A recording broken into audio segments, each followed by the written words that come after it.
Namaskar, hello and a very warm welcome to CIET NCERT's live phone and interactive program. My name is Tanvi Khurana and at this moment you're watching us on eVidya channel number 5. And in this particular class we are going to talk about food. Yes, this is unit 1, let's talk about food. And I'm sure all the students, they love some or the other kind of food, mostly junk food. But yes, we cannot survive without food and there are so many varieties that we eat that if you'll start counting, you'll be short of numbers. So what are we going to talk about? Yes, food of course, but is there any other particular food we are going to talk about, or what is it exactly? Well, you'll get to know about everything in this chapter from our expert. So let me please introduce to you my guest for this program. She is Miss Prija Anand. A very warm welcome to you, ma'am.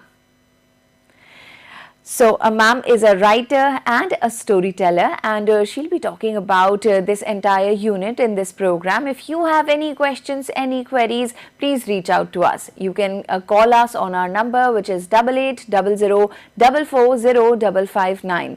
And if you want to email us, the email ID would be dth.class5@ciet.nic.in. And yes, you're watching us on our YouTube channel as well, which is ncertofficial. In the live chat box also, you can write down your questions, your queries and share them with us. Well, we have a lot to discuss in this program, so I am sure that you'll be sharing your questions till 2:30 and I'll be receiving a lot of them.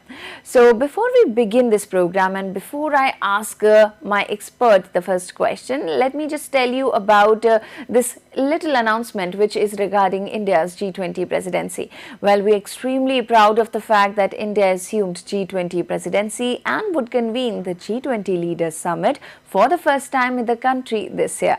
A nation deeply committed to democracy and multilateralism, India's G20 presidency would be a watershed moment in her history as it seeks to play an important role by finding global pragmatic solutions for the well-being of all, and in doing so manifest its true spirit of Vasudhaiva Kutumbakam, or should I say the world is one family. So with this announcement, I think we are all set, and let's just talk to my expert and let's ask her that, ma'am, what is this chapter all about? Because the title itself says, let's talk about food. So what kind of food are we talking here? Anything in particular, anything in special, something that children loves? Ma'am, over to you. Hello everyone. Today we will be discussing about food. There is one particular chapter in the book Marigold, which is the first one itself, which talks about 3 different kinds of food in 3 different manners.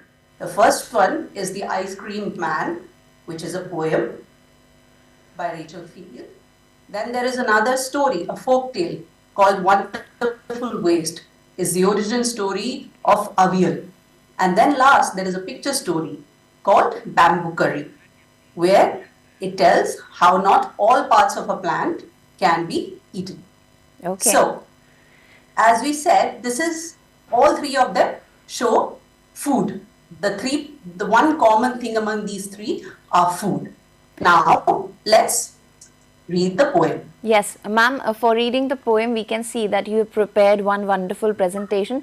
Yes, you have made it full screen. So now, can we just read the poem? Yes, it's called The Ice Cream Man. When summer's in the city and brings a blaze of heat, the ice cream man with his little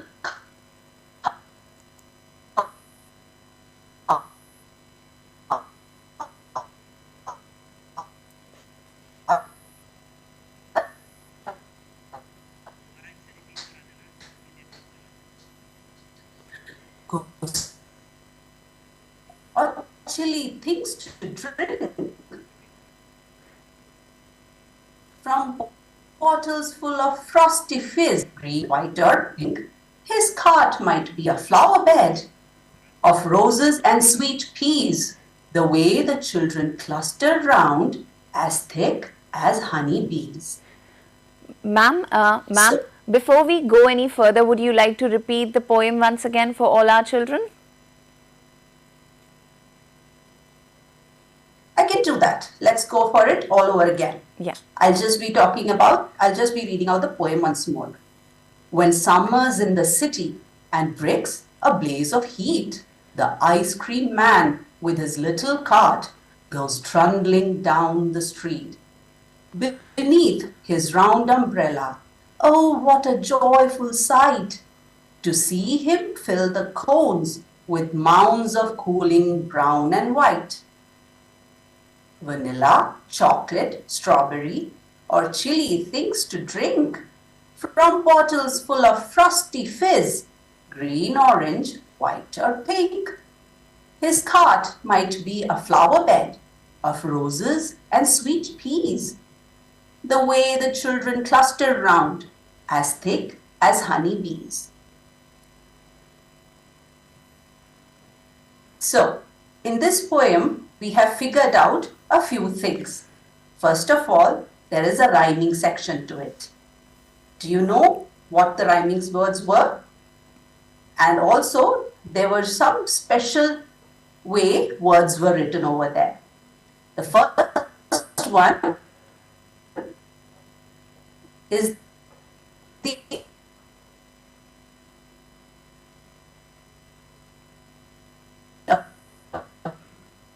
apostrophe S. Good.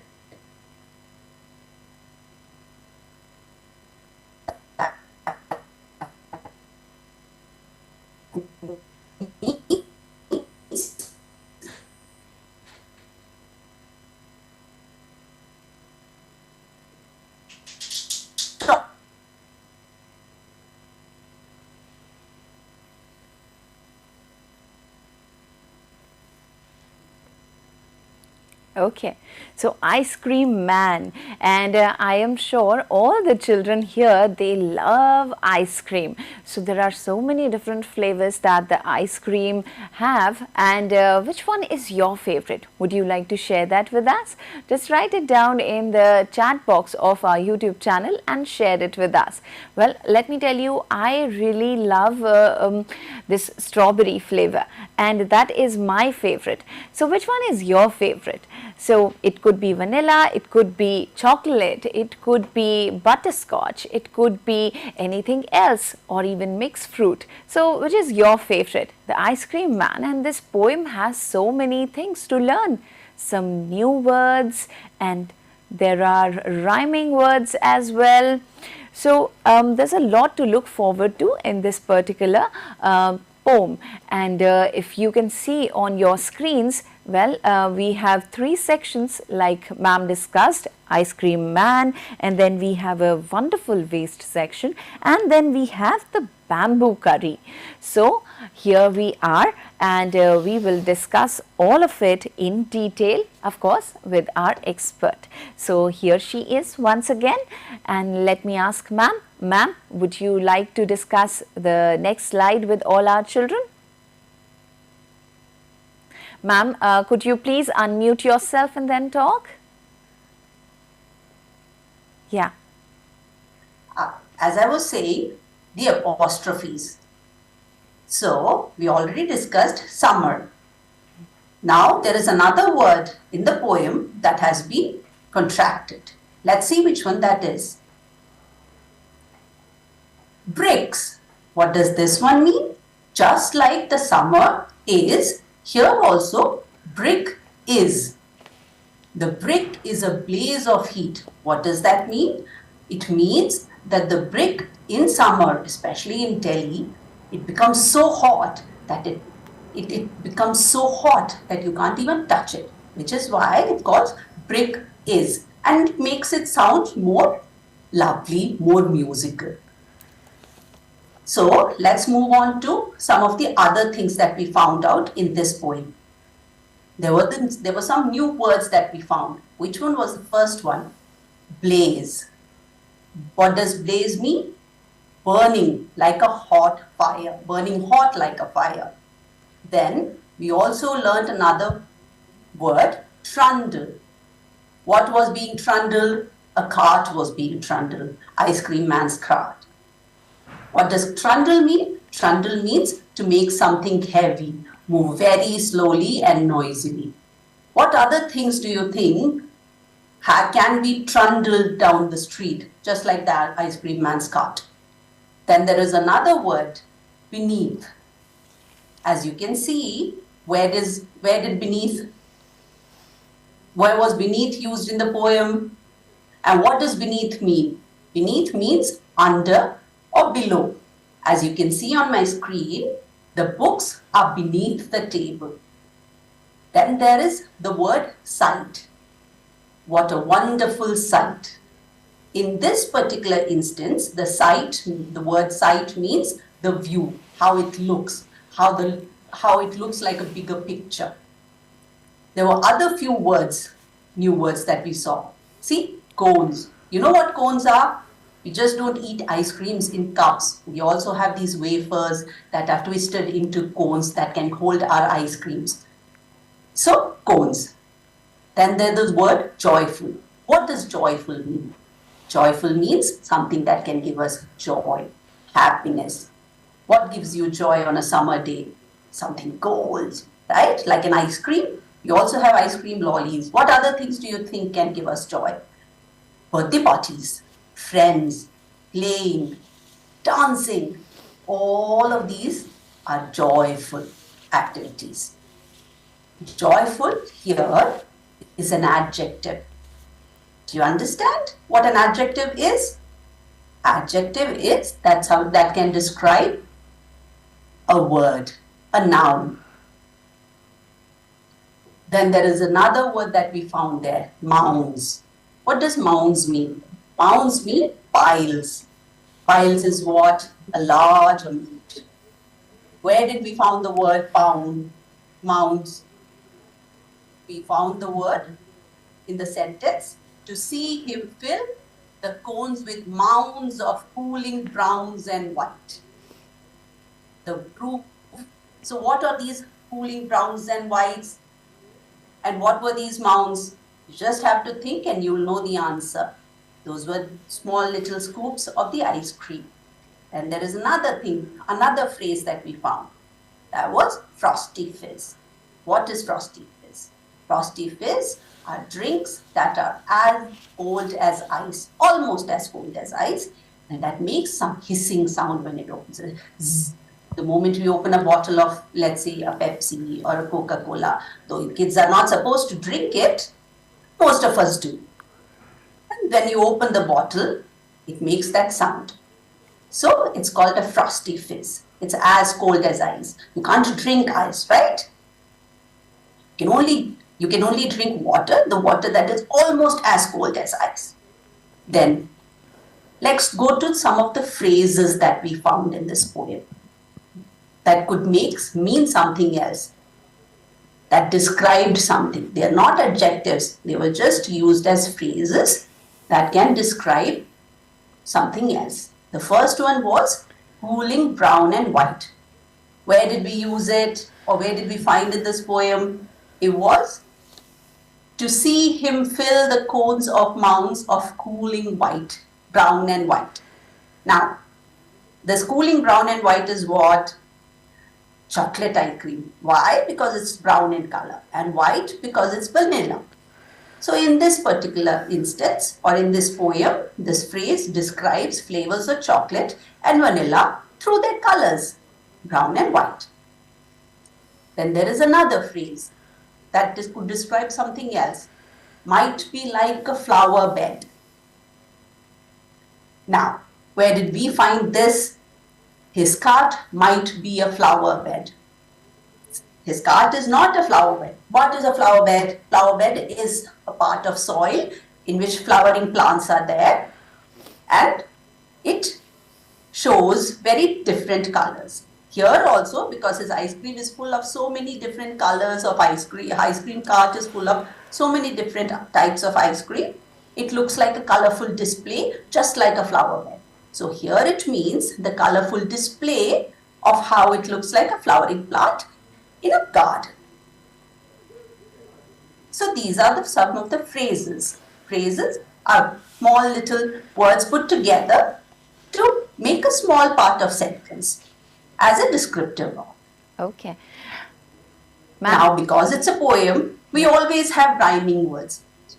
Correct? Yes. Now, what were the rhyming words in this poem that we found? Can any of us figure this out? Let's start from the beginning. In the first 4 lines, there were 2 rhyming words: heat and street. Ice cream man and brick is a blaze of heat. And then the ice cream man's cart goes trundling down the street. Then there was the word sight and white. Oh, what a joyful sight! And cones of mounds of brown and white. Then the word drink and pink. Chilly things to drink. Orange, white and pink. And the last rhyming words were sweet peas and honey peas. Of roses and sweet peas. You know what sweet peas are? Sweet peas are flowers. You can always go ask your parents to show you that. And then honey peas. Sweet peas and honey peas, as thick as honey peas. Now in this poem, we have discussed who are honey bees in this poem? Children, because they are all surrounding the ice cream man. So let's now move on to the second part of it. Okay. Ma'am, before we move on to the second part of it, I would like to ask you that every chapter or every poem teaches the children something or the other. So, would you like to share a message or any learning that the children can have from this Ice Cream Man poem? The poem Ice Cream Man is about the little joys of life. Okay. In summer, where everything is hot, children are not allowed to go out in the sun to play because they might fall sick.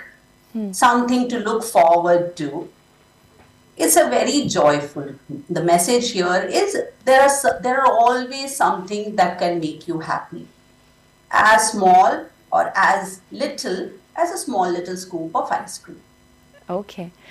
That's great, ma'am. And because we're talking about ice cream and ice cream is a dessert, so can we talk about any Indian dessert that can be eaten cold and not warm? Yes, there is something called firni. We all know what firni is. Yeah. Firni is something that we can make at home. Then there is Shrikhand, and then there is kulfi, which is actually an Indian ice cream. Yes. And there is something common between these 3. There is one more thing that everybody likes to have cold. It's a rasmalai. Oh, I love rasmalai. I love Shrikhand. Okay. So the children, you can tell which one is your favorite one in the chat box if you want. Yes. Let's just wait for their replies and let's move on to the another section called Wonderful Waste. A wonderful waste. It's a folk tale from Kerala. How waste also can be useful. Now, this story is about how avial, it's one of the most famous dishes of Kerala, came to be, or how it became. Today, Kerala, this avial is served in every Kerala feast, traditional feast called Sadhya. And this was made and is still made through scraps of food items, which usually is thrown away or could be thrown away in parts of the other feast. And this came to be because the cook who was making a traditional feast for a Maharaja was told not to waste any vegetable. Now, when he was told by the Maharaja, what did he do? The cook took up all his vegetable scraps and then started cutting them into long strips. And then he used some grated coconut. Coconut is another one of the most popular fruits, nuts in Kerala. It's found in abundance over there. This grated coconut and cumin seeds, he made a paste out of it and then mixed it with those scraps of vegetables. He created that recipe on the go because his Maharaja had told him to do that. Now what did he do next? Because he realized it's not enough, he added a little bit of curd to give it a little bit of a tang to the whole mix of grated coconut and cumin seeds and the vegetables. And it was so unique because it was not watery, it was still a little bit of gravy, and then there was still the crunch to the vegetables, that everyone loved it. And then because everyone loved it and it was unique, now people started asking questions. And they asked him, what was it called? And because it came to him just like that, and he's called it avial. And that's how avial came to be. Now, in this story also, while we read it in the book, there are a few phrases that come to mind. Now, there are these phrases put together as in different words, they don't mean anything, but when you put them together, they mean a completely different thing. Let's go into them. The first one that we found was in a fix. Where did this phrase come in? When the Maharaja asked the cook. The cook was in a fix because Maharaja had asked him to not waste. What does in a fix mean? In a fix means that a situation, something that happens, a little bit of an idea where it's difficult to come out from. Because he had a presence of mind, he made it into a wheel. But what if it hadn't? He was in a fix because the Maharaja had put him in a difficult situation. Then there was other phrase, lo and behold. What does lo and behold mean? Lo and behold mean something surprising. But if you really look at it, it could have been predicted. Now, how did that happen? Where did the lo and behold come? Where is it? Can you find out in the text? And you will also understand why it is called something surprising, but could have been predicted. There is one more, flash across the mind. That means a thought that suddenly came to you. You can find all of these phrases in the text.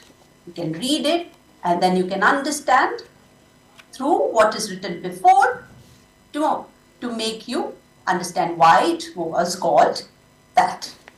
The last one is traditional feast. Now everybody knows what traditional feast is, right? Or you don't. Traditional feast is always more accompanied to a particular area. There is a traditional feast of Kerala, there is a traditional feast of Rajasthan, there is a traditional feast of Assam, but they all have different names in our own culture. But a traditional feast is meal that has many dishes particular to that area and served on special occasions. That is a traditional feast. And that, after this, while you are reading the story, you can also figure out what the traditional feasts of your place are or your friend's house are, and how can figure out sentences where you can use in a fix, flash across the mind, lo and behold. You can use them in sentences and understand if that works. Ask your teacher or your parents how it works for you. Yes. Absolutely, ma'am. So I'm sure the children belonging to different cities and states, they're going to find out what their traditional feast is. And ma'am, because in this folk tale, we understood that that's how avial came into existence, because he just added everything into a mix and just added curd and cumin seeds, and it was prepared. It became unique. So can you tell us that in our today's world, there's so much of food that gets wasted. So if we can try to reduce that food waste, any initiatives we can take from our own end? Of course we can. The first thing that we can do is we can always compost all the vegetable scraps. Now we can't eat peels, or covers, right? Or a banana or an orange peel cannot be eaten because they taste yucky. Now, the banana peel can be used actually to just cover up any plant seeds or plant roots. So on the soil, it gives nutrition just like magnesium and potassium and nitrogen. You just have to put it on top of the soil. You don't even have to compost it. And it also saves those plants from growing dry in summers and getting frostbitten in winters.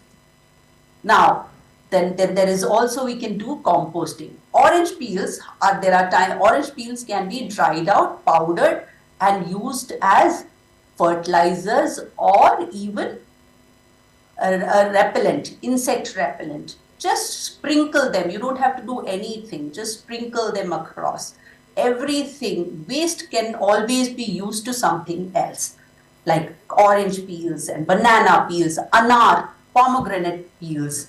Or pomegranate peels, if you put it in water and use it, it can be used as a sprinkler, as a cleaner, as a pesticide, right onto plants itself.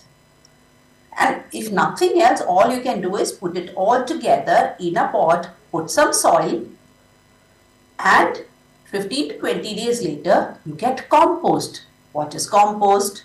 Compost is more food and nutrition for soil. That will give you better plants. Yes, so that's a wonderful lesson for all our children, and we can reduce the waste like this. Well, what's better than that in today's world? So, ma'am, that's the message we receive from this folk tale.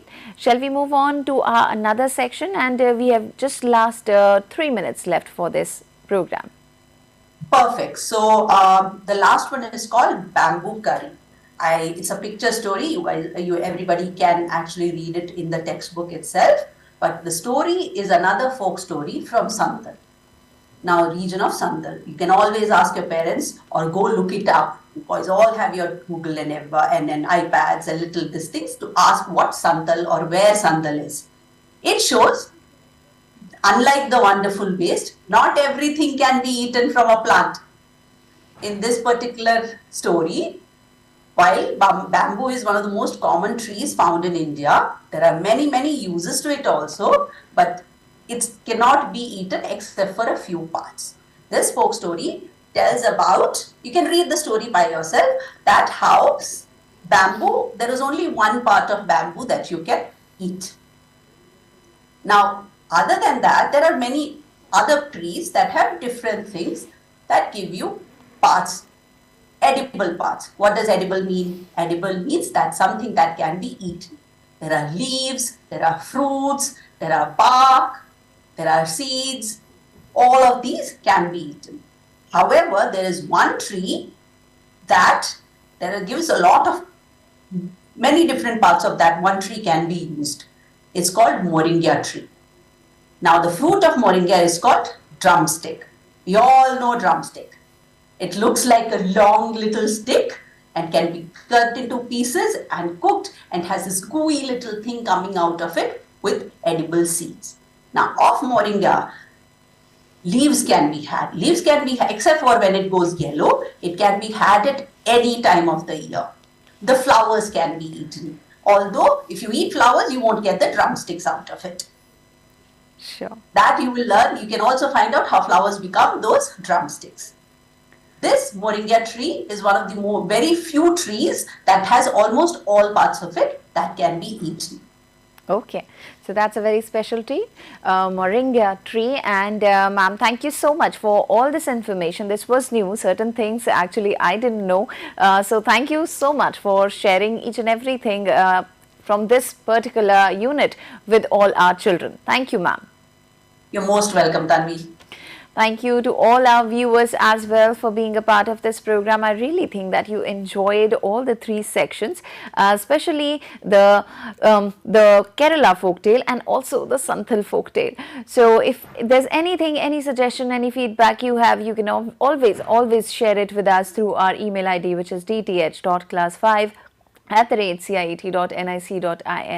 So right now we're wrapping up this English class, but coming up next is a Hindi class for all the 5th class children, and the topic of discussion would be स्वामी की दादी. तो आप देखते रहिए eVidya channels. बहुत सारी बातें हैं आप सभी से करने के लिए और अपने सवाल तैयार रखिएगा. जाने से पहले एक बार फिर से आप सभी को बताना चाहेंगे that we are extremely proud of the fact that India assumed G20 presidency and would convene the G20 Leaders Summit for the first time in the country this year. A nation deeply committed to democracy and multilateralism, India's G20 presidency would be a watershed moment in her history as it seeks to play an important role by finding global pragmatic solutions for the well-being of all, and in doing so manifest its true spirit of Vasudhaiva Kutumbakam, or should I say the world is one family. With that, we are wrapping up this program. Thank you so much once again. Take care. Namaskar.